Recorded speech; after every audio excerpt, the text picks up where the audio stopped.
Ma'am क्या कर रही हो आप? क्या कर रही हो मतलब? इधर आओ।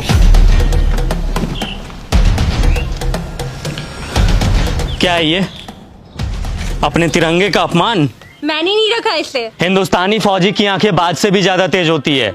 चलो मान लिया आपने इस झंडे को यहाँ नहीं फेंका, पर उठा तो सकती थी ना।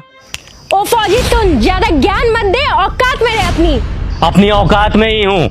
अगर मेरी आंखों के सामने कोई तिरंगे की बेइज्जती करेगा ना तो आंखें निकाल लूंगा मैं उसकी।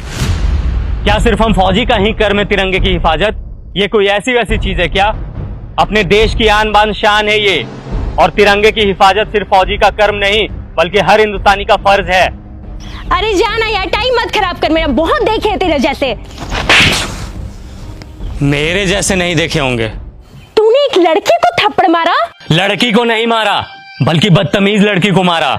हमें यह नहीं सिखाया जाता कि किसी बेगुनाह इंसान पे अपना हाथ भी उठाया जाए, लेकिन इतना तो तुम्हें भी पता होगा कि अगर कोई इंसान हमारे तिरंगे की तरफ आंख उठा करके भी देखेगा तो हिंदुस्तानी फौजी आंखें निकाल लेगा उसकी। फौजी होने का बड़ा घमंड है तुझे, औकात ही क्या है तुम्हारी? घमंड नहीं, फौजी होने का बहुत ही ज्यादा घमंड है मुझे, और इतनी औकात ही मेरी काफी है। तुम जैसे लोग ना 25-30 हजार की नौकरी करके ही खत्म हो जाते हो, और देख मेरी औकात, 10 लाख की गाड़ी में घूमती हूँ। तुम घूमो 10 लाख की गाड़ी में, हमें 50 डिग्री गर्मी, -50 डिग्री ठंडी, तेज बारिश में भी बॉर्डर पे खड़े होकर अपने देश के लिए हंसते हंसते सीने पे गोली खाने में फक्र महसूस होता है। यही हमें सुकून देता है।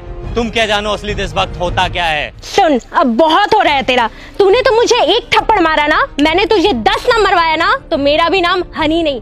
मेरी दीदी यहाँ की डीएम है। रुक, अभी बुलवाती उसे। तू बस यहाँ से भागना मत। बिना डरे सीने पे गोली खाने वाले को थप्पड़ से डरा रही हो? फौजी हूँ, 1 इंच भी अपनी जगह से पीछे नहीं हटूंगा। जिसे बुलाना है बुला ले। मैं भी तो जरा देखूं उसे अपना देश प्रेम पहले दिखता है या फिर ये बहन। रुक, अभी समझ आ जाएगा।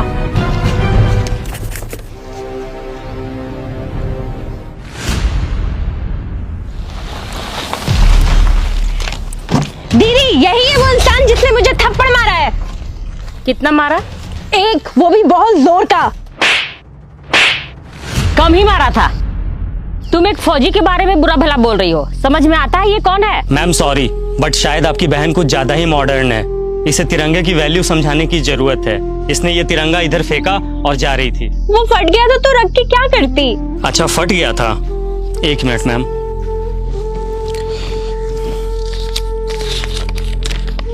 ये कितने का नोट है? 100 का। अब कितने का है? 100 का। अरे क्यों, फटने से इसकी वैल्यू खत्म नहीं हुई? मैं भी फेंक देता हूं इसे।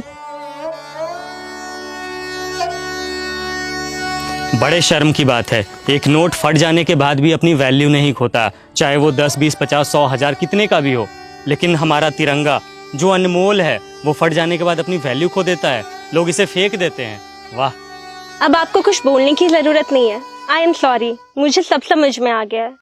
अफसोस कि तुम्हें अब समझ आया, जबकि अपने तिरंगे की कद्र करना ये कोई समझाने की बात ही नहीं है। हम फौजी जब तुम लोगों की सुरक्षा में 20-20 किलो का वजन लेकर हमेशा खड़े रह सकते हैं, तो क्या तुम लोग एक तिरंगा नहीं संभाल सकते हम लोगों के लिए, अपने देश के लिए?